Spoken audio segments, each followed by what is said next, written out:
Okay. Testing, testing, testing, testing, testing, testing, testing. Testing, testing, testing, testing, testing, testing, testing. Kenny's gonna love that. He's gonna eat that up. Hey, thanks for accidentally tuning in to Tablenauts. My name is DOOLIN, and today I have quite a few games that I'm going to review that I actually already own. I'm going to decide whether I'm going to keep or cull them, and also give you a very, very quick review of that game. On top of that, this is the second part of a series that will go on all year, where I am trying to play every single game in my collection, and it's already really hard. I didn't realize how hard this was going to be. This month especially, February, I know that it's like halfway through March, but this past month, February, was a wake-up call for me that if I'm going to do this, I'm going to have to really try hard to get this done. Reason being, February, I did not get as many played as I'd like, but on top of that, it was also my birthday month, and as part of the goal, any games that I add to my collection, I also need to try to get a play of, and I've been told since that was a dumb goal to add in there, but we do what we want. Before we get to the games played, and I'm going to do them in the order that they were played, I'm going to show you what games got added to the list. So this is a bit of show and tell, really quickly. Not a lot of B-roll, because guess what? I've not played it yet. So you're just gonna have to deal with that until it gets played. But first things first is That's Not a Hat, which this was given to me. Actually, no, it wasn't. This was a birthday gift to myself, because even though I was getting a lot of other games, I decided, who cares? And I'm gonna get this game because it seems really easy to teach, really easy to play. Quick spoilers is I got this played immediately. I played it at my birthday dinner with my family, and yeah, I'm not gonna say anything else about it because that's not this time. Next up was a gift from Emily, and this one's a bit silly. If you don't know, I am a huge Office fan. Office is my favorite show of all time, and Emily saw this and was immediately like, I need to get this for my husband, and she got me What Do You Meme Office Edition. Now, What Do You Meme, the base game, I am very meh on, but this one's gonna fit really well, I think, for me, as long as I play it with Office fans. Is that there's just a bunch of scenes from the show itself, and then also a bunch of prompts from the show as well, and so I'm very down to play that, and it was a very sweet gift, so thank you, Emily. As we go through these and as we add to the games list, we're going to have the counter go back up, and that is going to be sad to watch back, but hopefully that'll keep me, again, it's going to keep me accountable, hopefully. The next one is one that I'm actually really pumped to own. I pre-ordered this a while ago from my good old friendly local game store, and this is El Grande, specifically the new that sounded horrible. I hope that all of the components are still where they need to be. El Grande, the beautiful version, the pretty version, and I'm very much looking forward. I have not gotten this played yet, to getting this played with Max and Kenny and whoever else wants to play, because I love the area control in this, and I've played it on BGA a lot, so I already know how to play. That's gonna be an easy play, right? That's gonna hit the table, no problem. That's gonna hit the table, no problem. 4 more, unfortunately. Spoiler alert. That's how many more I had. 7 games added to the list, which really set me back. Next up is Fit to Print, and I have only myself to blame for this one. Again, just like El Grande, I pre-ordered this before the challenge started, so that's not really fair. And it just now arrived. So in my mind, this is almost a 2024 release. It's just been hard to find. I played this all the way back 2 years ago at Gen Con, and I really enjoyed it. Played it with Michelle, and we both thought it was great. Michelle over at Second Star to the Left, I should clarify, in case you don't know. But Fit to Print, great game. I've not played the full version. I've just punched it all, because there's a lot of punching involved, and not physically, but one that I had not planned on getting until it was more widely available. But Jeff over at Fossil Meeple told me where I could find a dinged and dented copy for extremely cheap, and I got it, and don't regret it at all, because it was one that was definitely gonna get played. This is a solo only World War II I guess war game. It's kind of a war game, kind of a worker placement game is what I would call it. And you can't even really see. There's like a slight dent down the side of it, but it's barely noticeable. It's awesome that this is in the condition that it is for the price I got it. But Halls of Hegra, solo war themed worker placement. There's a lot of different things going on in that game. And then next up is going to be a game that I purchased from Kyle because he was going to sell it to me for pretty dang cheap. Thank you, buddy. And that is Cloudspire. Now, Cloudspire is, oh my goodness, a chip theory game. And a chip theory game that's very heavy, apparently. And I don't know a whole lot about this other than that there is like... It's kind of war gamey where you're going to be moving around these little troops and they're going to be fighting each other. And it just seems like a game up my alley. I was told that the solo mode is a blast. And then he made my challenge even harder on me, being really sweet like he is, and gave me a game which I didn't really have. I mean, I kind of have wanted this. It's just, again, with so many games going in my collection right now, it's not very high on my priority list, but he didn't like it, but thought DOOLIN will. And so he was really kind, and for my birthday, he gifted me Meadow, which I think is like a tile-laying game, or it looks like set collection. We'll find out when we learn it. I'm not going to pretend that I know. So yeah, that was our additions, and if you are following, I think that puts us up to 246. So plus 7 is 253. Either way, the counter is what it is. First up is Filler Bust by I don't know who, and this was a keep for us. It's a very simple. It's kind of like Farkle, or if you've never played Farkle, just think any completely luck-dependent dice rolling game that you can play with just basically dice. Think Strike can be that way. But for Emily and Emily has some sentimental value with this game. It's just really easy if we're not like in the mood to pull out a brand new game and learn it, or if we're not really in the mood to think much, like we want to watch a show that we love while playing a game. We'll pull out Filler Bust and just have a good time with it. It's a blast, and you're essentially like there's a lot of like hoo, ha, ah, or hoo, hoo, and then you get what you want, and like it's great. And I don't. We'll probably cut that. We'll see. For me, this is a 3 out of 5. I can't really knock it like too much. I don't want to. I know that Max hates it because the one time he played it, he flipped over the card that skipped his turn quite a few times, which, I mean, again, it's just a luck dependent game, so you're gonna get screwed sometimes, but like I like it. It's a fun time, and it's hilarious when bad things happen to other people, and don't pull that quote out and use it against me in the future when I'm not talking about games. Number 25 is a game that we've talked about a lot, and in fact, it was actually on our previous video.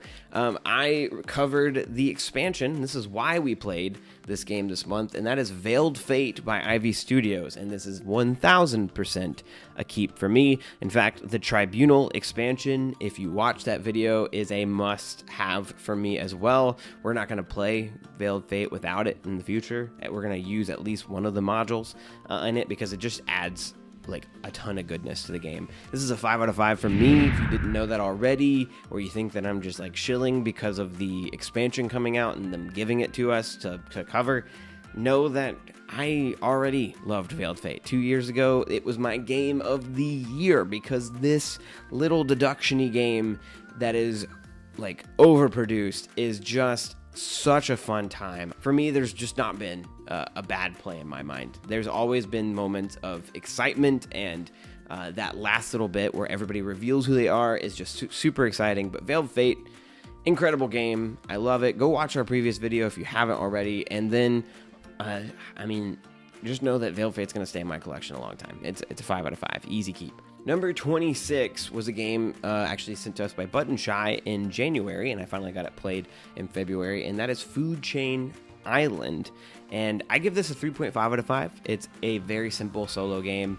In this game, you're going to be causing animals, cards to eat each other, but they can only eat in a range beneath them. And so like a 5 can only eat 4, 3, or 2.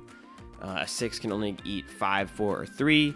And so you're trying to manipulate the cards because all of them also have powers that you can activate, which you'll need in order to set yourself up in such a way that you're only left with one animal at the end. Again, I just give this a 3.5 out of 5. It is good. I love that Button Shy games are cheap and they're fun and they're easy to learn and they're quick. Right? They don't overstay their welcome, which this game doesn't need to. So Food Chain Island, 3.5 out of 5.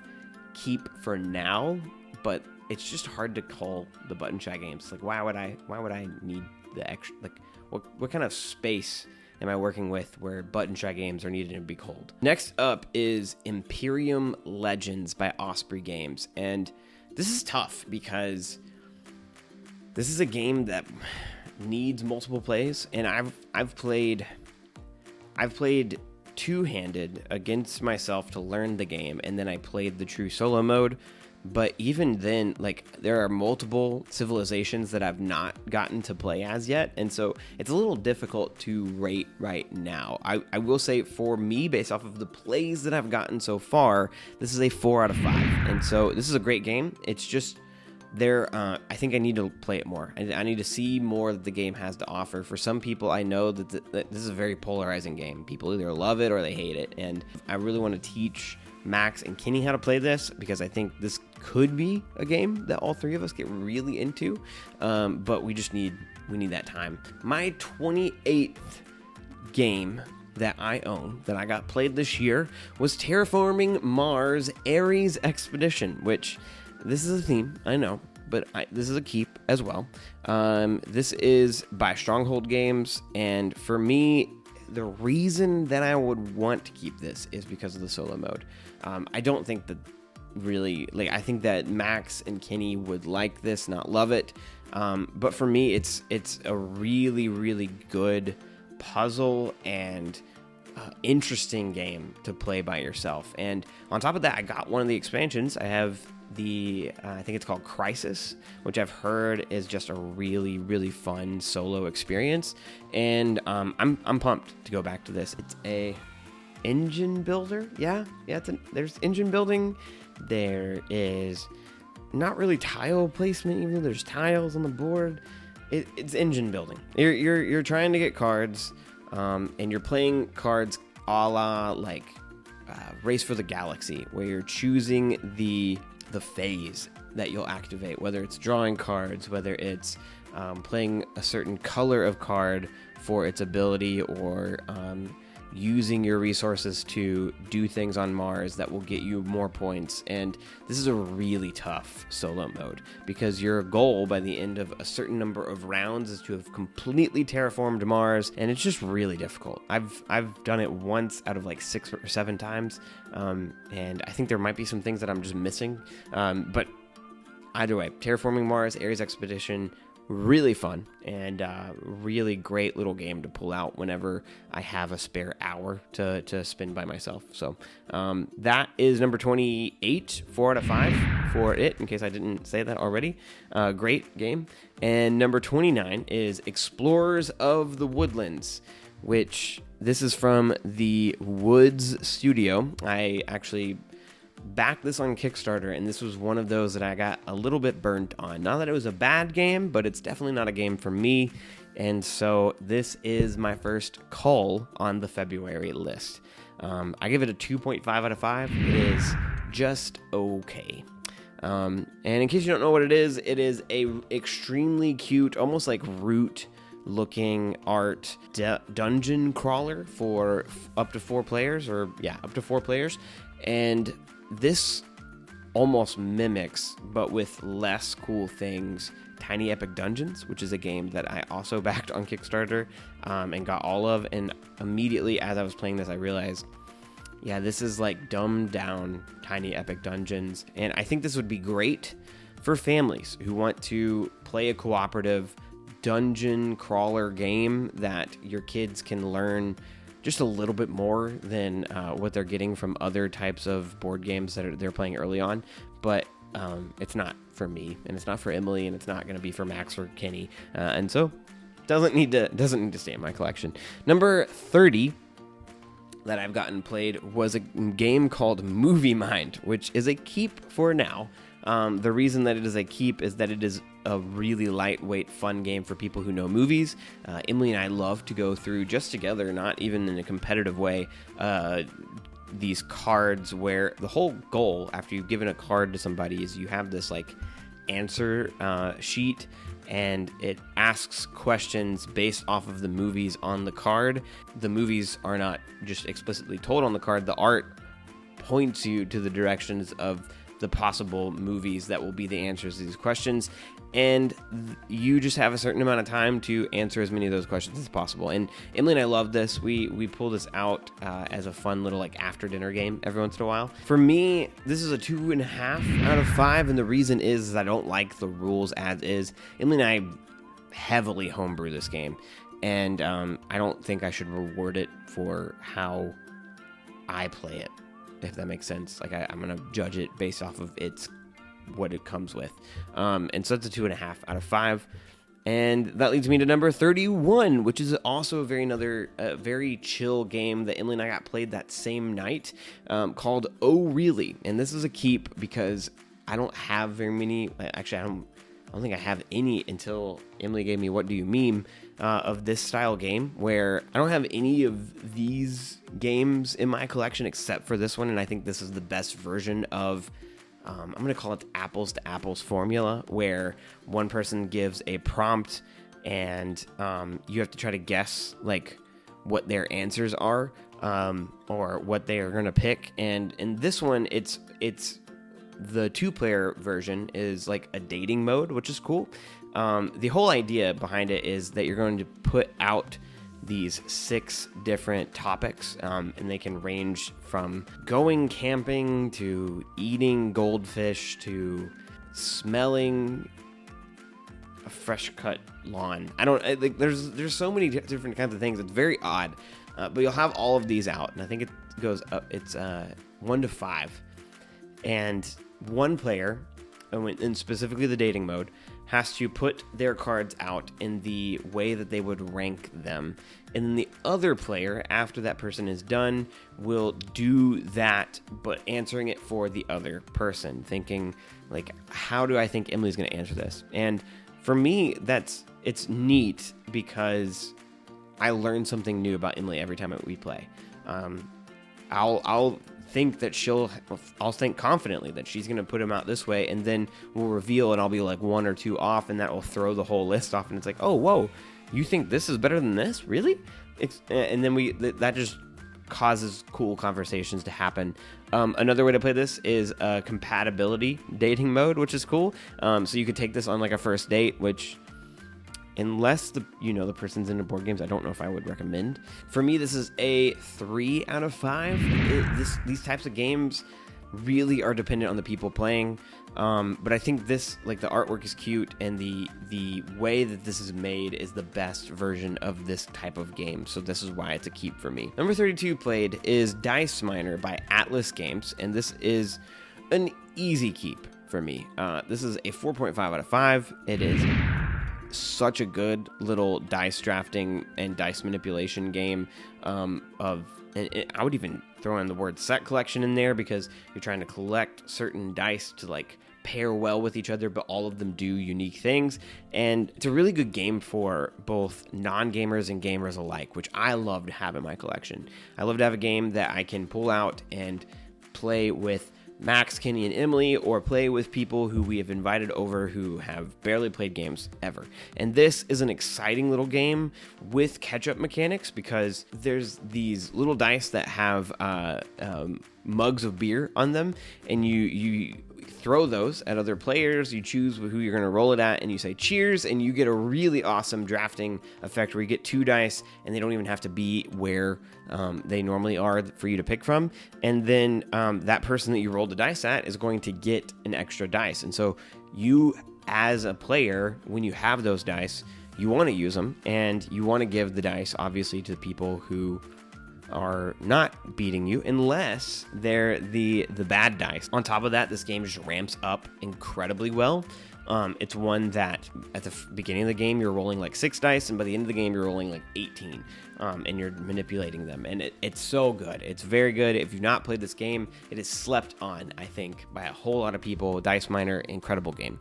Number 33 is That's Not a Hat. We gotta play, I already said, of this little game. And all it is a deck of cards with shapes on it. And that's it. That's all it is. The game is all about knowing what everybody has at the table, and also knowing what you have, so that you can call bluff, or you can call like a lie on somebody else. But you're going to be taking your card every time you're given a gift. You're going to take your card and pass it to somebody else, and you're going to tell them what that card is. And the cards stay face down after the reveal of the cards at the beginning of the game. And it's so silly, because this game is just passing those face down cards and telling people what they are. And at some point, everyone forgets what they have and what the person to their left and their right has. And for some reason, we were baffled by this. We were a grown group of 6 people. We couldn't remember what 7 cards were. Like, how is it so hard to remember that you had an apple, you passed the apple to them, and then they gave you a dolphin, and so that means that you have the dolphin, you have the apple now, and I have a straw hat, they have a flower, and so if you give the dolphin to them, they're going to have a flower and a dolphin, and they're going to pass me the flower, and I'm going to pass them back the straw hat, and so now they have the straw hat, they're going to pass the dolphin, I believe, that they had before that, and they're going to pass it back. Like, eventually, it gets lost, and when you forget, the goal is to bluff. And to act like you know. Because the moment that somebody says, that's not a, and then fill in the blank with whatever you just said, your card gets revealed, and if you were wrong, then you lose a point. But if you successfully call out somebody, they lose a point. I think this, along with Trio, just goes to show that a game doesn't have to be super complicated in order to be a whole lot of fun and hit for a lot of people. Both That's Not a Hat and Trio are going to be games that are go-tos at parties and family gatherings. Like, it is incredible. Love the game. And so That's Not a Hat, number 33. Number 34 is Libelud's Mysterium Park, and this is a keep for me as well. This is a game that I've played a whole bunch of times. I think it is the better Mysterium, and so that begs the question, when I get to Mysterium, do I play it, or do I need to have it anymore? But this is a small box version, which is really nice, and it's carnival themed, which is also creepy and cool. But essentially, one player is going to be playing as the ghost, who's not allowed to talk, but through these vision cards, which are just crazy cards, think Dixit or Obscurio, any game by Libelud who has these crazy artwork pieces, you're going to be giving them to players, trying to get them to choose the correct person and also place, and then pair of person and place in the final round if you get there. We found that this game, when I played this with my family this last time, was actually really difficult at 6, and it was really frustrating because we could never seem to get right on the same page. And I've found that Mysterium Park seems to be even harder than the base game. I think it might just be the added amount of cards that you can choose from, but yeah, no, Mysterium Park, very fun, very difficult, and a blast to play, whether you're a big gamer or not. Number 35 is Codenames by Czech Games Edition. This is an easy keep. I know that I've only called one game, but again, if you're mad about that, just know these are all of the games in my collection. I'm going through them, and I'm not easily getting rid of them. It's not me. And Codenames is a 5 out of 5. Outstanding, one of my favorite party games of all time. The more I play it, the more I'm convinced of that. And I played this with my family. We played 3v3. Man, it is just, it's so fun when you have that specific player count, because when you have 2 people interpreting one person's clue and you get to watch as they like slowly talk themselves away from where you were trying to get them, or you as the other person is watching them slowly unravel what is the truth, and you're like, oh no, I really hope, or yeah, all of that is just so good, and the team play of Codenames is so good. I used to be a proponent that Codenames Duet was better, and I still love what you get to do in Codenames Duet better, where you get to play both sides, where you get to play the clue giver and the clue interpreter at the same time. But the competitiveness in me, I gotta give the edge to Codenames. Like, there's just so many highs and lows of this that we experienced playing this as a family that I love, and it's 5 out of 5. Great game. Number 36 is Riverside by Chili Fox Games, and this is one of the better roll and writes I've ever played. You're on a Arctic cruise, I think. I don't know. It's like very cold cruise, and you're trying to get all of these guests so that you can get tickets, so you can go on excursions. And it's the popcorn effect that happens in a lot of these really good roll and writes happens in this game, and I love it. If you're not a fan of math, know that Emily, who hates math, loves this game, even though there is a lot of math involved at the end when you're calculating your score. So Riverside, keep 4.5 out of 5. It's a great game. I love it. We have 3 more games left. I know some of you are doing the math. I only played 17 games. I added 7 games. So really it was a net positive of plays of 10. Number 37 is That Old Wallpaper by AEG. And this is my favorite game by our good buddy Nathan Thornton. That Old Wallpaper is a blast of a little game, and I feel like it's flown under the radar long enough. And this is a tile laying game where the tiles are on these cards, but the way that you get the cards is the most unique thing about this, is that you're going to be drawing these cards from 1 to 10, and you're going to play a card in order to try to bid for the cards out there. It's a fun little game. I'm horrible at it. Emily wins all the time, but another one of those games that we like to pull out and play in a very short amount of time. Number 38 was a game I got to play with Kenny when we had a little bit of extra time while Max was dealing with, I think, either getting tea for Danielle or checking on the girls upstairs at one of our game nights. This is Circle the Wagons by Button Shy, and this is, I like to say that this is like Naturopolis, Sprawlopolis, but competitive. I will say though, between the two, I definitely prefer Sprawlopolis, and it's not just because I want to play cooperatively in this over competitively. It's just, I think that the depth of the game is better cooperatively. It's hard to explain without you playing it. But in Circle of the Wagons, what's interesting is the way that the cards get drafted when you use them. In the same way as Sprawlopolis, there's going to be 3 cards that are your flipped over that are going to be your scoring cards, and every other card actually gets circled around those, hence the Circle of the Wagons. And from the starting point, which one person chooses for the other, they have the option of taking that card or skipping ahead any number of cards and letting the other player get every card that they skipped. And they have to use it, and they have to play it out. And so this can be a good thing and a bad thing, because you can skip cards that score negative points and give them to the other person, but the more you skip, the more that person is going to have opportunities to cover those cards as well, and find ways to score way more than you because they have more cards. And actually what happened with me and Kenny is I skipped too many, and Kenny did a really good job of putting out his cards. But I just think this game is good, not great. It's a keep. 3 out of 5 again. Button Try games. Why in the world would I call them? Number 39 out of our 2 that are left is Halls of Hegra, and this one I showed you. It was a buy, and this game got played a lot in February. Even though I have this challenge, there are sometimes games that are going to just grab hold of me and make me want to play them a whole bunch. And I think I played this 8 times now, and I've won it twice. Once I realized afterward that I had played it wrong, and I probably shouldn't have won. But one time I've won this the correct way, and it felt awesome. Like, even when I lose, like, the game is just exciting and fun. In case you don't know what it is, it's a very complicated, it's a heavy solo game because it's really difficult to learn.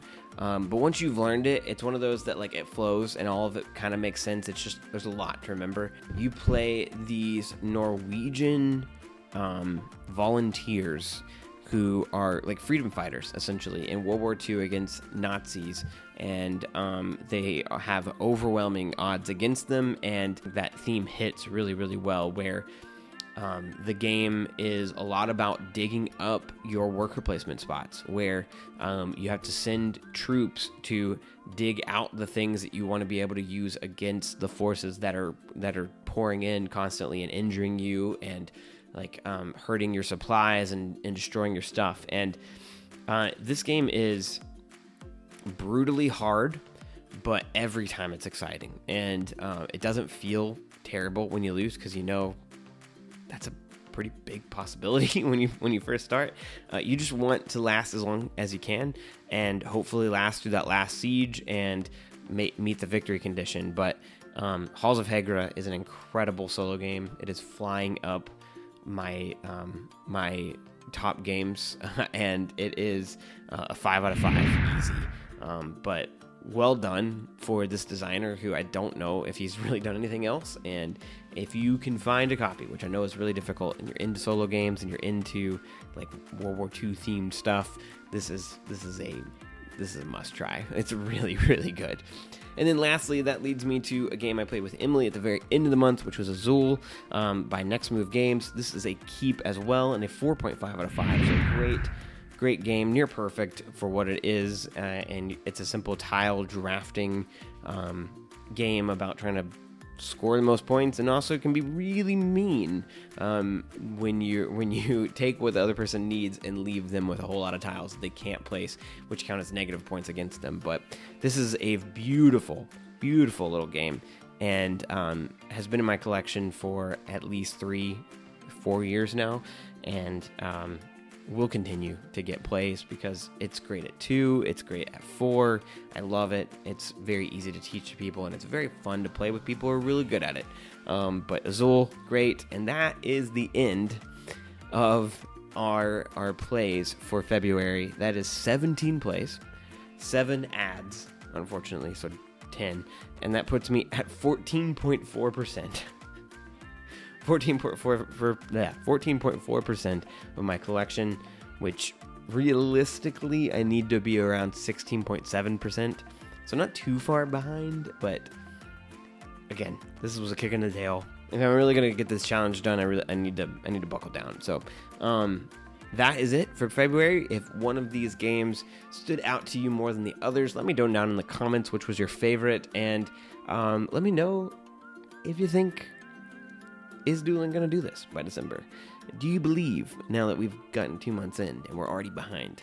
That's pretty bad.